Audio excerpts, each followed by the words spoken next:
Con Jesús crucificaron a dos ladrones, uno a su derecha y otro a la izquierda. También tomaba parte de aquella jauría humana que blasfemaba y pedía a Jesús un milagro. ¿Cómo lo iban a pedir? Bájate y bájanos. Ellos querían salvarse. Pensaban que si tenía poder para salvarse él, los podía salvar. Como no venía la salvación, uno se enfureció más, se comenzó a blasfemar. El otro comenzó a pensar las palabras que acababa de escuchar. Porque la palabra del perdón es una palabra que, si la dejamos calar en nuestro corazón, termina trayendo paz. Perdónanos porque no saben lo que hacen. Comenzó a ver que aquel hombre que pudiendo salvarse no se salvó, pudiendo bajar de la cruz no bajó. Entonces se increpó con su compañero de suplicio y dijo: ¿y tú por qué blasfemas? ¿Tú por qué atacas? Nosotros estamos aquí justamente, esa es la palabra clave, justamente condenado por nuestros pecados. Pero qué mal ha hecho. Entonces, dirigiéndose a Jesús, le dijo: Señor, palabra bíblica que supone te entrego mi vida. San Pablo dice que nadie puede decir Señor Jesús si no es por el Espíritu Santo. Que el Espíritu Santo tocaba el corazón de aquel ladrón, porque le hizo decir Señor. Todo proceso de conversión del Evangelio se comienza siempre por hombre, por profeta, hasta que se termina por Señor. Con el Señor es que se va a tratar el señorío de Jesús en nuestra vida. Es decir, le toma el control de mi vida. Creo que tenemos que hacer todos los cristianos continuamente haciendo que Cristo sea nuestro Señor, que demos nuestra vida y que Él conduzca nuestra existencia. Entonces dice: Señor, acuérdate de mí cuando estuvieras en tu reino, en el paraíso. Como decía muy bien anoche el Padre Pedro Suárez en la homilía de la misa de la Cena del Señor, no tenía que haber dicho paraíso, porque paraíso es Jesús. Cuando esté conmigo, ya basta, yo soy el paraíso. Pero he ido al paraíso. El que no me mereció la canonización más rápida que ha habido en la historia de los santos. Hay santos que en 2 años los han canonizado, cortísimo tiempo por supuesto, en 4 años, en 15 años, inmediatamente. En la misma cruz, Jesús le abrió las puertas del cielo. ¿Cuál es el mérito de este hombre? Que estando en el mismo suplicio, que estando su compañero, tuvo unos ojos de fe para ver a Jesús. Primero fue su humildad. Se reconoció pecador. Y por ahí tenemos que comenzar todo. Si no nos reconocemos pecadores, nunca llegaremos a Dios. Y el pecado del mundo moderno es ignorar el pecado. Creer que no es pecado, como dijera ya Pío XII y hace poquito desde Gemelli, Papa Juan Pablo II, haber perdido el sentido del pecado. El ladrón no lo perdió, nosotros lo perdemos. Hoy echamos la culpa siempre al ambiente. Si un hijo sale de su casa, se mete en la droga, se convierte en una piltrafa humana, termina diciendo que el ambiente lo llevó. Si un hijo de padres pudientes se mete revolucionario, rompe todo, dirá que el ambiente lo llevó a eso. Si un criminal asesina, será porque la sociedad le pagó mal. Siempre echamos la culpa a otro cuando los únicos culpables del pecado somos nosotros. Esa humildad es la que nos falta y le falta al hombre de hoy. Primero, creer en el pecado. El pecado existe. El pecado que habla de Jesucristo, y el pecado es sencillamente la falta de correspondencia al amor de Dios. Dios nos ha amado tanto, tanto, que no merece que actuemos como actuamos. Dios nos ha amado tanto, incluso quedándose en la Eucaristía, como diremos después, y no se merece que no vengamos a misa. No se merece. O que si vengamos por capricho, por comodidad, no comulguemos. No se lo merece. Esa es una falta de correspondencia al amor de Dios. Dios nos ha amado tanto que no se merece que le pague con una injusticia, que le pague con una ofensa. No se lo merece. Y esa conciencia hay que volverla a rescatar. La sociedad influye definitivamente. No soy ciego de que habrá influencias de la sociedad en nuestra vida, de que habrá influencia de los genes, como dicen ahora, pues la genética moderna, sobre todo de padres alcohólicos, de padres drogadictos, hay influencia de genética. Pero siempre habrá un santuario íntimo de la propia responsabilidad. de libre albedrío. Ahí no entra nadie. Siempre quedaré libre para decir sí, para decir no. Por eso San Pablo dirá, todos tenemos que comparecer ante el tribunal de Dios para recibir premio y castigo por lo que hayamos hecho en esta vida. Fuera de influencias externas, hemos sido culpables de nuestra parte. Si hay causas atenuantes, antes que nadie Dios las verá y las tomará en cuenta.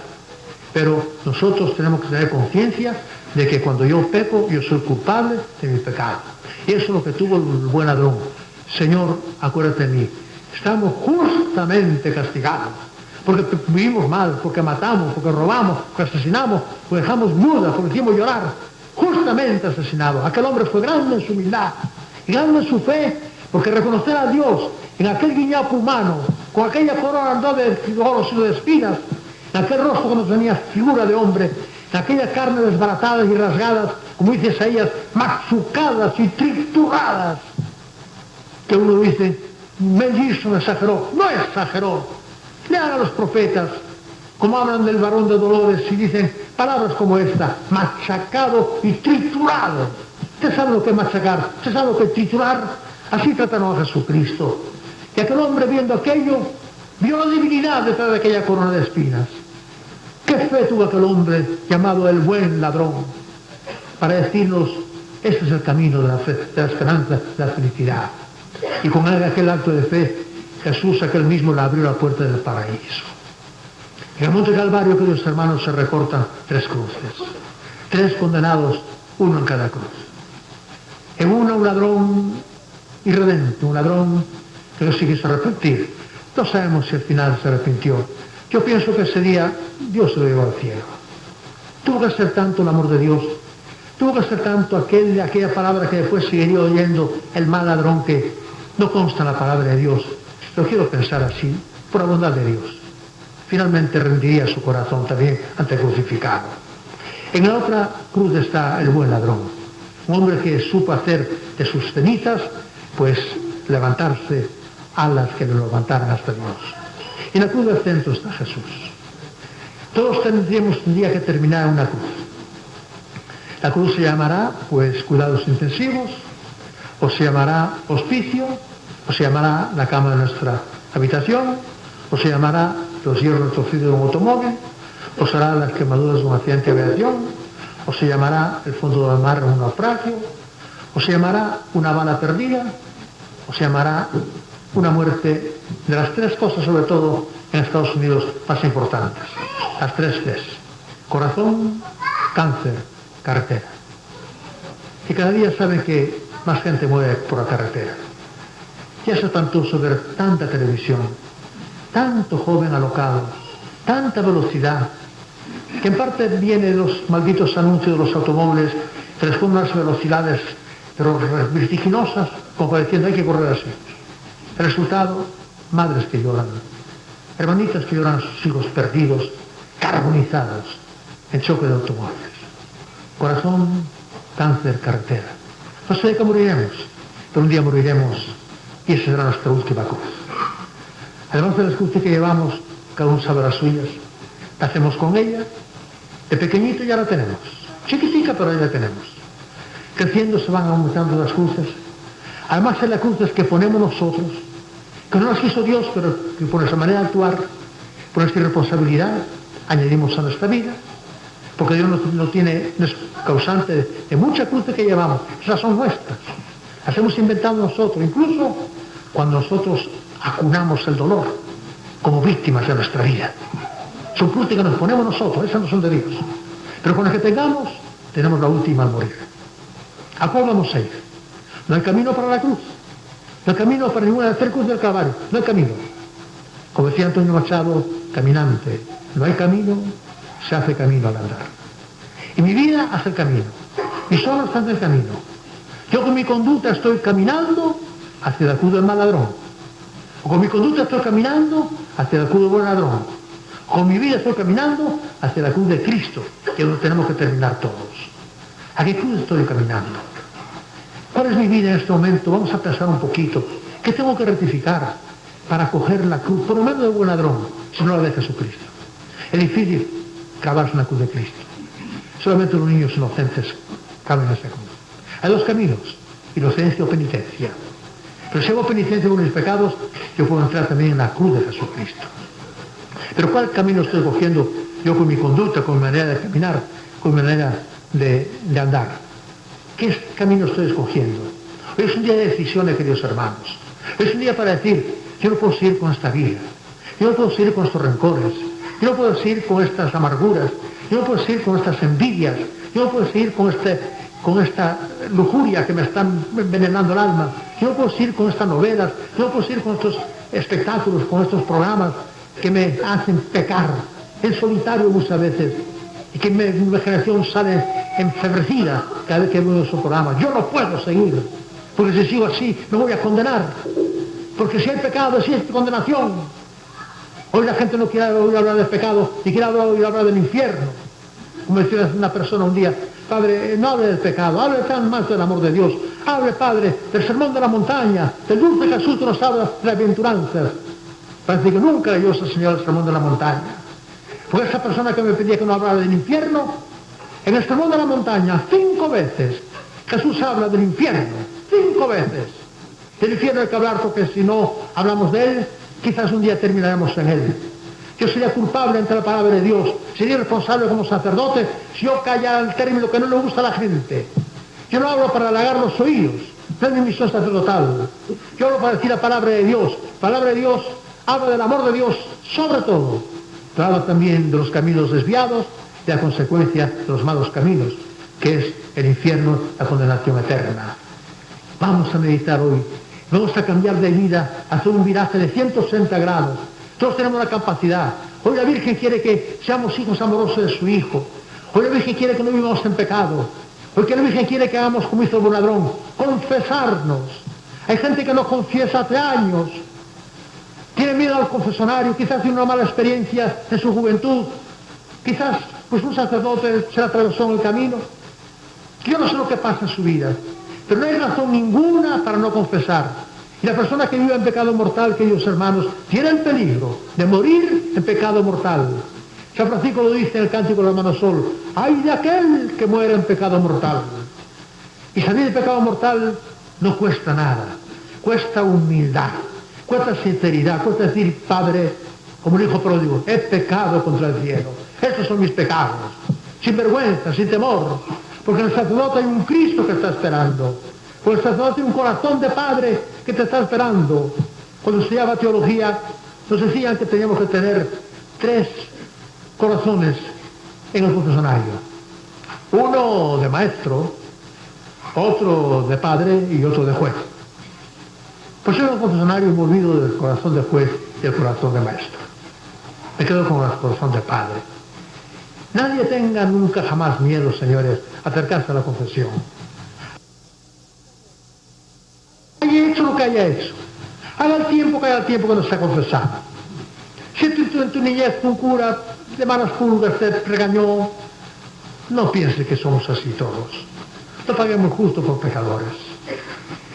La confesión que hizo Jesucristo casualmente el día de la resurrección, en aquella primera aparición, como diciendo, se me olvidó una cosa. Nos había dado tanto. Nos había dado pues el mandamiento del amor. Ayer por la noche lo escuchamos aquí en una misa devotísima que tuvimos aquí en San Lázaro. Nos había dado el ejemplo de servir a los demás lavando los pies a los apóstoles. Se había dado el sacerdocio para que nos acompañara durante toda nuestra vida. Se había dado el sacramento de la Eucaristía, su presencia viva entre nosotros. Nos dará después su madre, nos dará después su vida. ¿Qué más podía dar? Cuando resucitó por la tarde, rapidito, fue al cenáculo, como si algo se lo hubiera dado. Sopló el Espíritu Santo y dijo, reciban el Espíritu Santo. Aquellos a quienes ustedes perdonan los pecados, te quedan perdonados. A quienes no se lo retengan porque no son dignos, porque no quieren, te quedan retenidos. El perdón en el sacramento de la confesión, de la reconciliación con Dios. Hay que ir al sacerdote. No hay confesión persona a persona con Dios. Esta confesión no es de la Iglesia Católica, no es de Jesucristo, que dejó un sacramento que quedaría baldío si no lo utilizáramos. porque nos confesamos con Dios directamente. Eso no lo enseñó Jesucristo. Hay que confesarse. Hay que ir con esta humildad a recibir el sacramento de la confesión, y hoy es un día bueno para acercarnos a Dios. Llegan momentos tremendos hoy, la muerte de Jesús. Esta noche la adoración de esa cruz bendita, venir a besarla con labios y ojos arrepentidos. Hoy que puedan comulgar hoy esa Eucaristía que antes no se daba, pero desde la reforma del concilio comenzó a darse el día del Viernes Santo también para los fieles. Esa oportunidad no vamos a perderla hoy, y hagamos una buena confesión entre hoy y mañana para recibir la paso de la resurrección con corazón y alma también resucitados. Un cristiano es aquel que imita a Jesucristo. ¿Qué hace Jesucristo en la segunda palabra? Sencillamente abre el paraíso. Un cristiano tiene que ser, una cristiana también, el hombre o mujer, que abramos el paraíso a los demás. ¿Hemos abierto el paraíso a alguien? ¿Hemos traído a alguien a Dios? En la Guerra Civil Española hubo actos de heroísmo también hermosísimos. Un sacerdote catalán fue sorprendido en su parroquia por aquellas hordas comunistas del gobierno rojo español, de los bolcheviques españoles, que iban a fusilar. Y el que dirigía el pelotón tuvo un gesto así y dijo: padre, si quiere hablar antes de morir, pues diga lo que quiera, pero dentro de poco ya no va a vivir. El sacerdote, que era joven, dijo: les agradezco mucho esta oportunidad que me dan de hablar antes de morir. Yo siempre le he pedido a Dios 3 cosas en mi vida, 3. 2 ya me las ha concedido. La tercera me falta todavía, pero espero que antes de morir me la conceda. Primero, yo siempre le pedí a Dios que yo muera en gracia de Dios. Porque me confesé la semana pasada, por la paz que tengo en mi corazón, yo sé que estoy en gracia de Dios. Dios me concede la primera cosa, morir en gracia de Dios. La segunda cosa que le pedí, que yo muera por mi religión católica. Ustedes me van a fusilar por el odio a la religión católica. Yo no he hecho nada malo. Yo no soy más sacerdote. Me fusilan porque odian a Cristo y a la religión. Dios me concede a morir defendiendo la religión católica.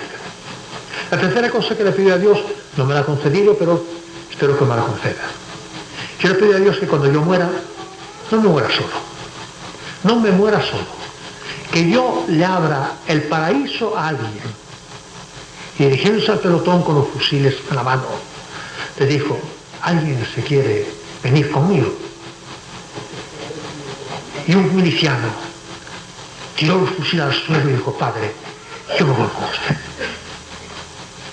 Se arrodilló junto a él y dijo: padre, absuélvame. El sacerdote lo absolvió, cayeron bajo las balas. Y el sacerdote le abrió el paraíso a aquel miliciano. Un cristiano hace lo que Cristo. Cristo debe dar el paraíso a un ladrón. Tenemos que abrir el paraíso a los demás. ¿A quién he traído yo a la iglesia, señores? ¿A quién he traído a conocer a Jesucristo? Personas que no son buenas porque no conocen a Jesucristo, porque nadie les habló, o le hablaron indebidamente, erróneamente. ¿A quién yo he traído a Dios? ¿A quién yo he acercado a la iglesia? Se repetirá en nosotros aquella página del Evangelio que me conmueve cada vez que voy a Jerusalén, y de las poquitas cosas que quedan en el tiempo de Jesús, poquitas cosas, bueno, por supuesto, el Santo Sepulcro y demás, sí, pero es la piscina de seda, donde se lavaban los corderos, y también decían cuando en cuando, decían que un ángel bajaba aquellas aguas, las movía, y primero que se echara al agua, quedaba curado lo que tenía. Era un espectáculo dolorosísimo porque había cientos de hombres esperando, y mujeres esperando el agua a tirarse, pero lo que se tiraba se curaba. Y entró Jesús, miró aquel espectáculo lacrimógeno, y vio un hombre que estaba en una camilla, paralítico, y le dijo: ¿qué haces aquí? Dijo: Señor, estoy esperando el movimiento de las aguas, a ver si me puedo tirar y curarme. Le dijo: ¿qué tiempo llevas? Llevo 38 años. ¿Qué 38 años? No ha habido nadie que te haya empujado. No, señor, no he tenido a nadie. Toma tu cadilla, camina, vete, estás curado. 38 años, señores. Y no hubo nadie que dijo, yo me quedo para después, para la próxima vez, vete tú, toma, sal. Nadie lo empujó. Hay gente que está paralítico para Dios por más de 38 años porque nadie lo ha empujado. Quizás es el vecino nuestro, el mismo apartamento, puerta con puerta. Y venimos a misa con las dos, la parte de atrás del carro vacía, no la tenemos a misa porque no nos preocupamos. Personas mayores que no pueden comulgar, porque no pueden venir a misa, pero no tienen quien les traiga. Nuestro coche viene vacío. ¿Por qué no lo presentamos? ¿Por qué no lo ofrecemos? ¿Por qué no ayudamos a que alguien se quite la parálisis del corazón? 38 años. Va a ser la defensa de mucha gente que a lo mejor nosotros ya los metemos ya en el infierno. Eso se va al infierno. Quizás no. Y quizás a ti te pasa mal. Porque eres el culpable de que él nunca llegó a Dios porque tú no te ofreciste para que lo conociera, para que supiera de él, para que lo amara. No somos evangelizadores, no somos apóstoles. Y Tertuliano dice que el cristiano o es apóstol o es apóstata. Y hoy tiene que salir de aquí de esta segunda palabra. Apóstoles que vayan por la calle a abrir el paraíso a gente que a lo mejor nunca hubiera entrado si no hubiera sido por nosotros. Por supuesto, será garantía de que para nosotros está reservado también el paraíso. Ojalá esta segunda palabra, queridos hermanos, cale en nuestro corazón y nos acerque a Dios definitivamente.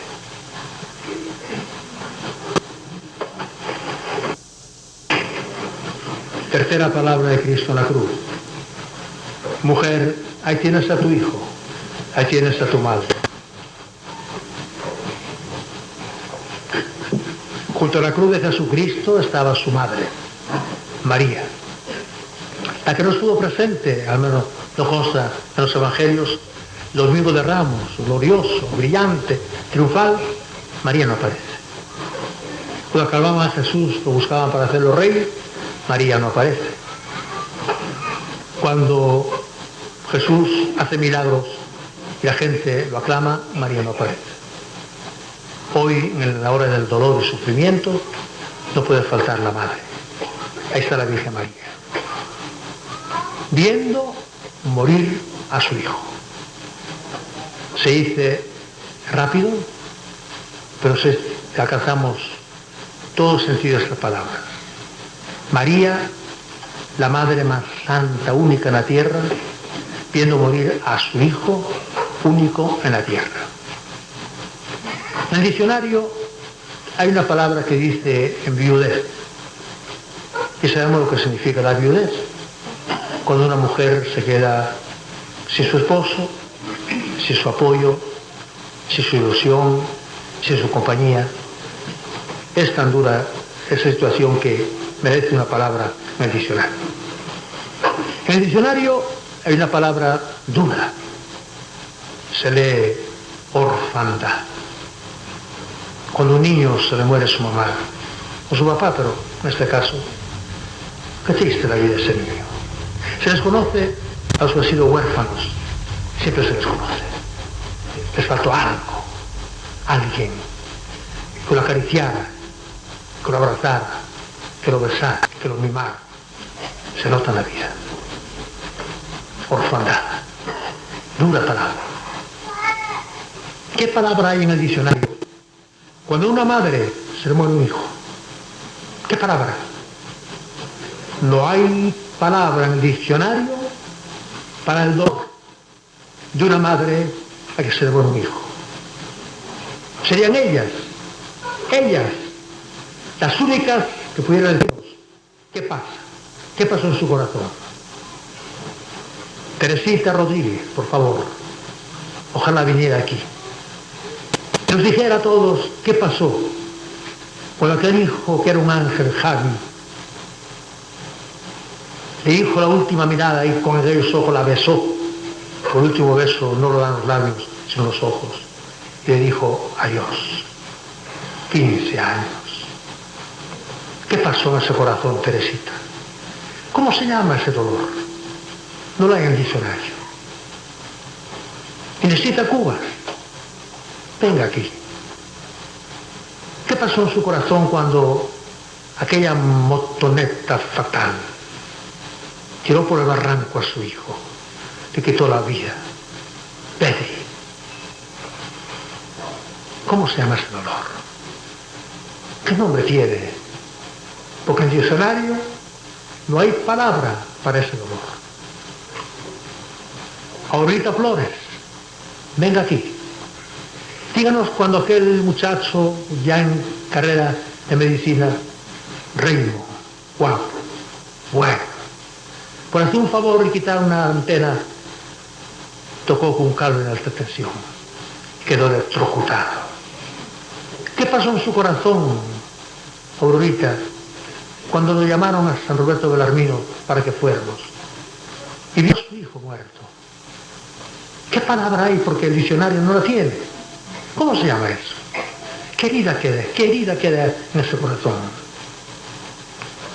Belén López, aquella patineta que le arrebató para siempre a Javier Asís, otro chico encantador.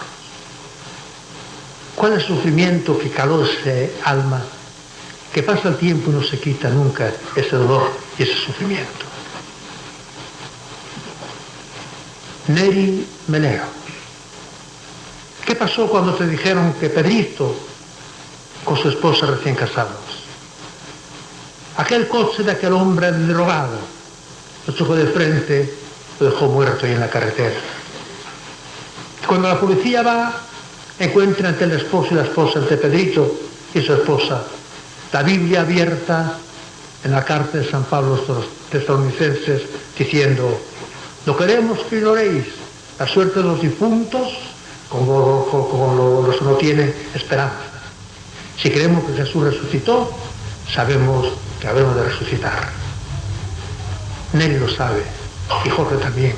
Pero qué dolor causa esa noticia, y cómo se vive la vida, ese sufrimiento. ¿Qué palabra? El diccionario no tiene esa palabra. Marta Echenique, a quien en el fondo del mar le arrebató una pesca submarina, a su hijo Raúl. Yo fui a verlo a la morgue, todavía con su traje de buzo. Le falló el oxígeno. ¿Qué dolor causó esa madre? ¿Cómo se cura ese dolor? ¿Qué palabra hay para decir el dolor de una madre cuando se le muere un hijo? Mi mamá, para que se murieron no uno, 3 hijos. Uno en España, otro en Cuba, otro en Estados Unidos. Jovencita que papá tuvo que irse a Cuba a buscar fortuna, a abrirse paso. Entonces dejó a 4 hermanitos. Y el que me seguía a mí de 3 añitos, una simple infección de los oídos. Le desató una meningitis y Eduardito se murió. Mi madre, sin el apoyo de su papá, de mi papá, de su esposo, estaba sola. ¿Qué dolor tuvo mi madre en aquel momento? ¿Cómo se llama ese dolor? Que el diccionario español no tiene palabra para eso. ¿Qué sufrió mi madre? ¿Qué sufrió cuando llegó a Cuba y en la alegría del reencuentro tuvieron un niño, papá y mamá? Le pusieron Leonardo de Jesús. Y a los 18 meses, año y medio, Dios se lo llevó. ¿Qué dolor para esa madre, mi mamá, que vio irse al niño pequeñito, el más pequeñito que tenía, irse, que se iba para siempre al cielo? Qué dolor para mi propia madre aquí en Miami, cuando dijo que era, pues el que más mejor la toreaba, el que más la entendía, el que más bromeaba, Pancho, un hombre a carta cabal. A los 54 años, un cáncer fulminante se lo lleva. ¿Qué palabra hay para ese dolor de las madres? No la hay en la lengua castellana, no la hay, porque una palabra no puede expresar tanto dolor. Perdón a esta madre que no le pedí permiso para decir su nombre y su tragedia, quizás abrir una herida, pero necesitaba su ejemplo para que entendamos el dolor de la Virgen María viendo morir a su Hijo Jesús. Y para las madres que he nombrado, y para otras madres, porque no son esas madres solamente, ¿qué siente la madre de sus fusilados cuando dijeron que su hijo está muerto y no lo dejaron ver ni enterrar? ¿Qué siente esa madre cuando su hijo se ahoga en el mar buscando libertad y no regresa nunca, nunca más lo vuelve a ver? ¿Qué sienten esas madres en esas hambrunas del tercer mundo cuando ven que sus hijos se mueren de hambre, de inanición? ¿Qué palabra hay para esas madres? A todas quisiera darles un consuelo. Un fraile franciscano que vivía en La Habana nos quería mucho en nuestra familia. Y en honor a ese fraile, San Leonardo de Jesús León, mis papás le pusieron al hermanito que murió en Cuba el nombre de él, Leonardo de Jesús Villarroca. Este fraile era poeta, pintor, santo, hermoso, gran fraile. Y escribió cuando murió mi hermanito que llevaba su nombre, porque los franciscanos no podemos ser padrinos de bautizo. San Francisco nos prohíbe en la regla ser padrinos. Pero en vez de ser padrino, pues le pusieron el nombre de él, que era más constante, ¿verdad?, al niño.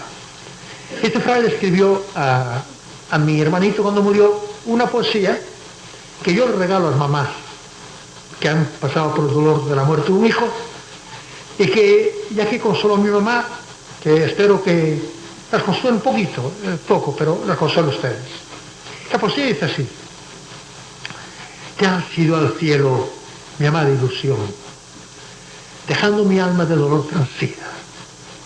Fue duro el golpe, fue mortal la herida que dejaste abierta en mi corazón. Tus bellos ojos de fulgor de estrella mirarán por siempre a sacra hermosura.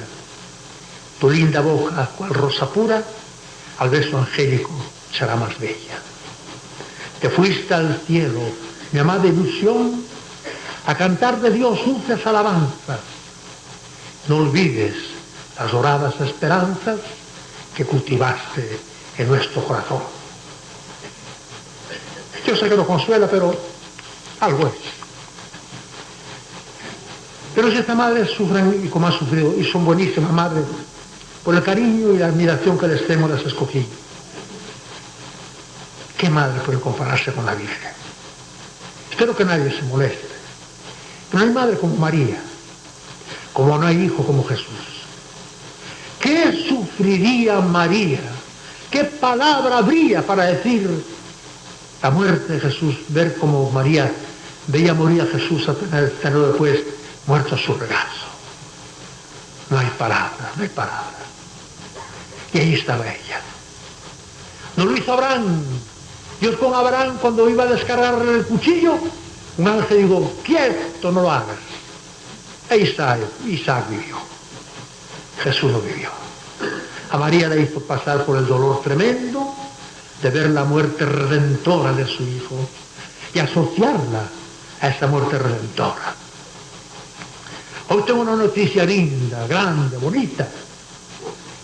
En la revista Time de esta semana, marzo 21, tiene una portada, claro, tan lejos no pueden verla bien, la cara de una mujer. Time a veces pone, pues, el hombre del año. Este año puso al presidente Bush, o la mujer del año, o el artista del año. Esta vez puso a la mujer de la historia. No es el título que da Time, es el título mío, ¿eh? Yo creo que si Time pusiera eso, pues habría como una segunda, ¿verdad?, independencia aquí. La cara de María. No es lo más importante, la cara de María. Es un artículo a fondo, es un artículo hermoso, donde dice que los protestantes que han abandonado a María están volviendo a María, están volviendo a aceptarla, están volviendo a acogerla en sus casas. Vengan, hermanos separados, vengan, que la Iglesia Católica tiene sus brazos abiertos para recibirlos. Nunca debieron haber sido, nunca. Habían desgarrado el cuerpo de Cristo, aquella túnica que los soldados nos rompieron. Las separaciones de la Iglesia han roto la túnica que consulte de Jesucristo. Y sobre todo María es la que le dice: vengan, hijos, vengan. Aquí está su madre. La Virgen no les va a quedar con ustedes, no le va a quedar nada a Jesús, no va a rebajar a Cristo. Señores, Ustedes han tratado a la Virgen mal, la han tratado mal, perdónenme que se lo diga.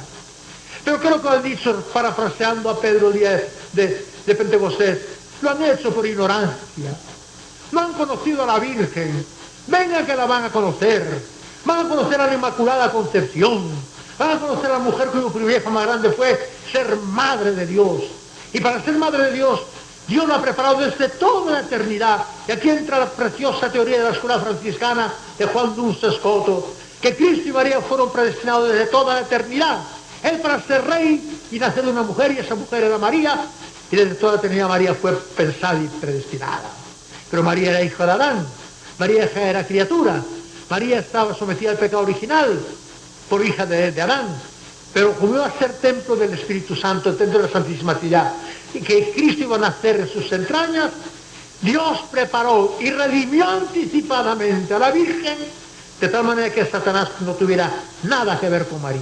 No tuvo pecado original, por una redención preventiva que Dios hizo con María, haciéndola Inmaculada Concepción. Porque iba a ser Madre de Dios, la hizo Inmaculada Concepción.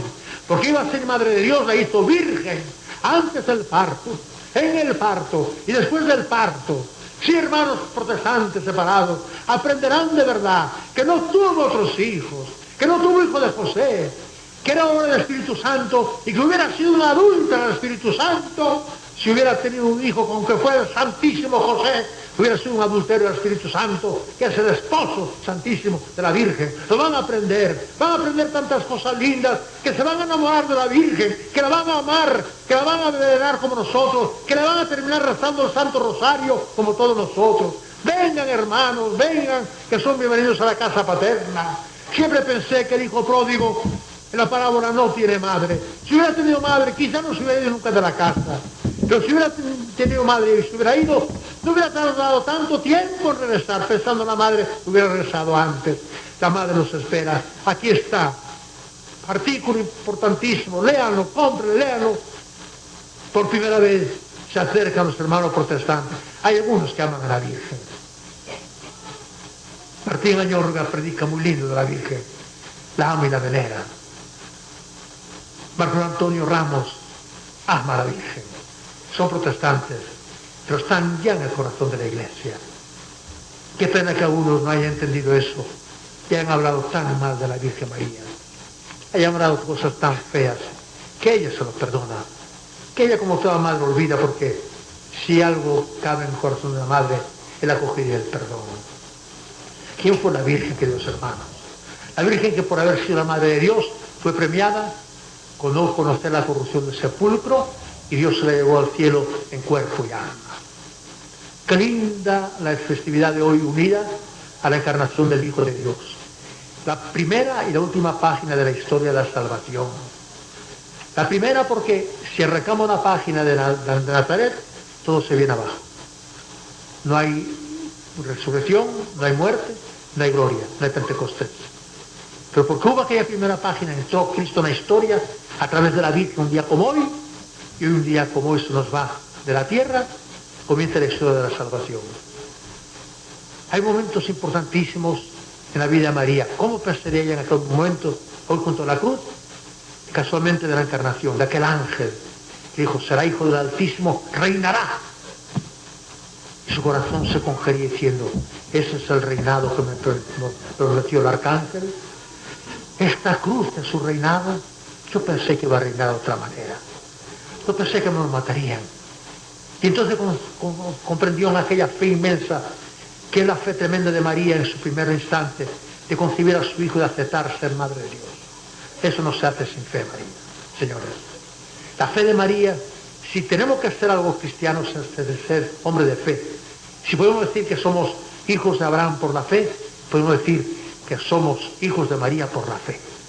Si podíamos decir, los padres antiguos pueden decir que nadie puede tener a Dios por padre si no tiene por madre la Iglesia, podemos decir, nadie puede tener a Dios por padre si no tiene por madre a María. María, ¿por qué? No es una devoción tonta ni sensiblera, es la esencia del proceso de la redención del hombre. En la encarnación, María acepta en fe una propuesta que era inconcebible, porque que hubiera habido en la Biblia personas muy mayores que concibieron milagrosamente, está en la palabra de Dios. Pero nunca en la Biblia había que una virgen sin hombre concibiera. No existía. Así que lo que le ponía al ángel a María era algo tremendo. Pero ella creyó. Amén.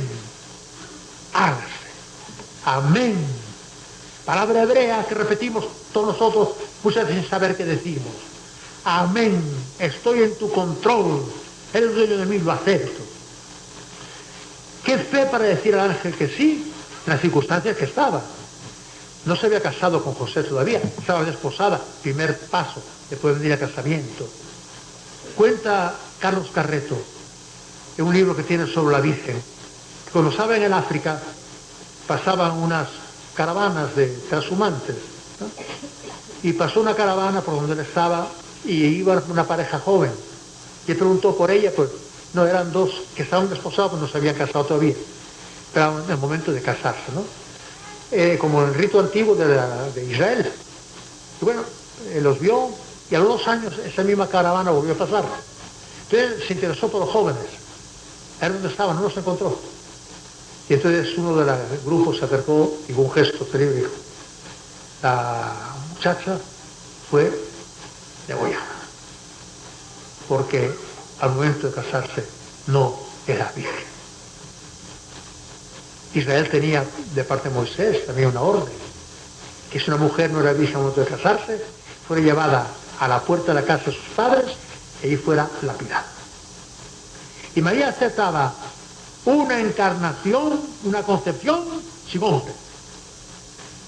¿Podían lapidarla? Pudieron haberla lapidado. Pudieron haberla matado. Se expuso a la burla. Se expuso a que pasara como una pecadora. José decidió, sabía que no podía ser pecado de ninguna manera porque la conocía, y decidió huir, y cargarse con la responsabilidad, que le hizo ese daño que se escapó. Hasta que un ángel le dijo, José, no temas, aceptar por hijo lo que lleva María Jesús a traer. Eso va del Espíritu Santo. Tú le podrás dar nombre a Jesús, tú serás padre, juegas un papel en esta cosa que tú crees que Dios te ha dejado fuera. No, Dios cuenta contigo. Pero qué valor el de María, qué fe para decir, Dios mío, sí. Sabiendo que podía haber muerto a pedradas. Esa fe es tremenda, Señor. Esa es la fe de María. Esa fe que tanto proclaman los protestantes, la tenemos. Y la tenemos a través de María, que es la primera discípula, la mejor discípula de Jesús, que nos enseña la fe y tú, teologal, que tenemos, que sin ella no podemos vivir. Y así María fue